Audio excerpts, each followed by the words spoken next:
Hey everybody. So I've been drilling a lot of holes. I mean a lot of them. Initially started off with a pin vise, and if you're getting older, you may have arthritis, maybe you don't. If you don't, count your blessings. You will eventually. And when you start drilling a few, it's alright, but there's about 300 or so that need to be done on these parts here. So I kind of gave up on that for a while. I was hoping to use this Tamiya handy drill because it's a nice slow speed. However, the included collet, and if you don't know what a collet is, we'll pull this out here. This is what actually holds the drill bit in, and there's only one of these, one size for this whole thing. I wrote to Tamiya to ask about that, and this is it. It'll hold a few different ranges of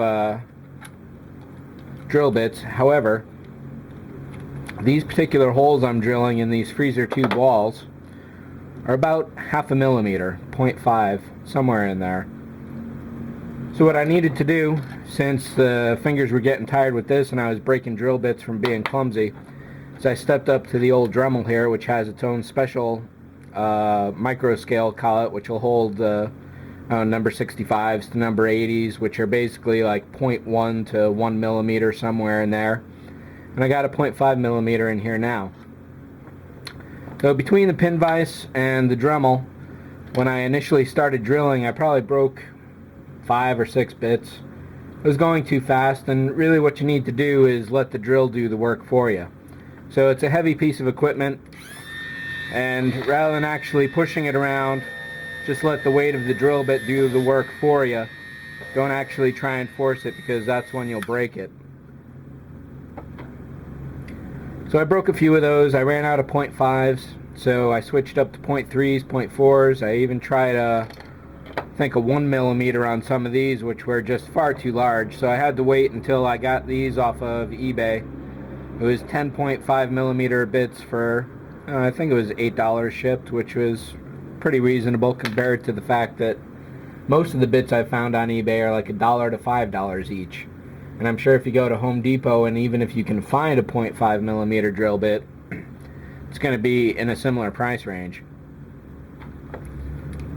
So once I got this going again, let's turn this off for now. The brass really helped out on this. It made everything easy, because this bit at this speed, which is down to the lowest speed possible, which is about 1500 RPM on the Dremel, I think. And I'd really rather have something at 1,000 or even less, which is where that Tamiya would have worked out great. The speed and the bit size basically mean that all this brass, there's no way to drill through it. So all the holes that are pre-cut, the bit pretty much finds home all by itself and does all the work for you. If you don't have the brass photo etch kit for this, if I'm remembering correctly, there's a raised panel here, and then the buttons are, they shouldn't be buttons, they should be lights, but essentially they're raised buttons. So if you're going to drill all of these out of there, basically you would need to slice all those buttons off, so you're working with a completely flat surface. And then if you're drilling with a Dremel at this speed, even at this speed, as slow as it'll get, your bit is going to wander around the plastic as you hit the surface. You are not going to be able to get a really straight row. One thing I can think of, though, to help you out with that is if, say you get a metal ruler, let's pretend the scissors here is a metal ruler. If you're able to hold it down or clamp it in such a way that you can get a flat line and then drill against that, that'll definitely help you out. But getting the other dimension, the X and the Y coordinates, I don't know if that's going to work out too well. So this is definitely a great reason to get the brass pieces for this, because they do all the work for you as far as getting all the holes aligned. One other thought I had about doing this while I was doing it is that rather than drill all the individual holes, was to actually scoop out the back. So if there's one huge hole and then this brass just fit over it, that would have been perfect. However, to get the exact dimensions correctly, considering the thickness of this plastic, that would probably definitely be a trick. So I gave up on that idea. One other point, was that while I was drilling, this particular piece of brass wound up flying up. So when I was working at this end flew up, and then as I moved down to this end, that end flew up. Let's see. And I haven't quite finished all of them yet. So, yeah, so it's these two banks are all done. This entire wall is done, as well as the third wall here is done. It's just these last few. So let's actually get a little of this going while we're here. Now the glue probably flooded a bunch of these holes. So you can see how the bit was kind of dancing around the surface there initially until it found the brass. If this were just a plastic surface, the bit would dance all over and actually damage the surface itself. As I mentioned, because this is going so slow, it's not going to damage the brass. Or if it is, it's going to be such a fine scale that you're not really going to be able to notice it.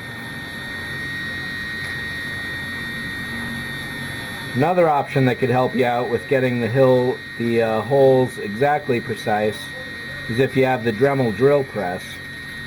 That will still require a bit of precision. There it is.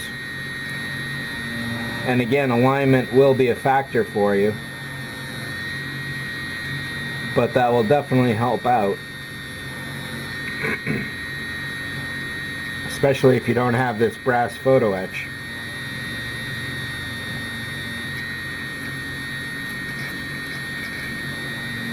There it is.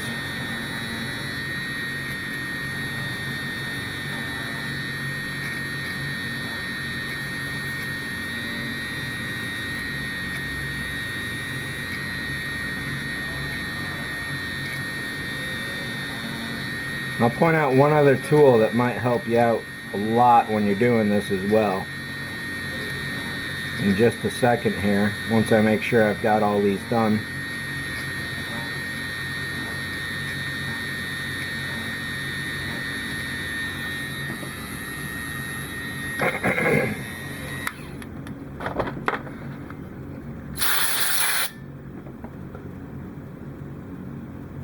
It looks like I might have missed a few.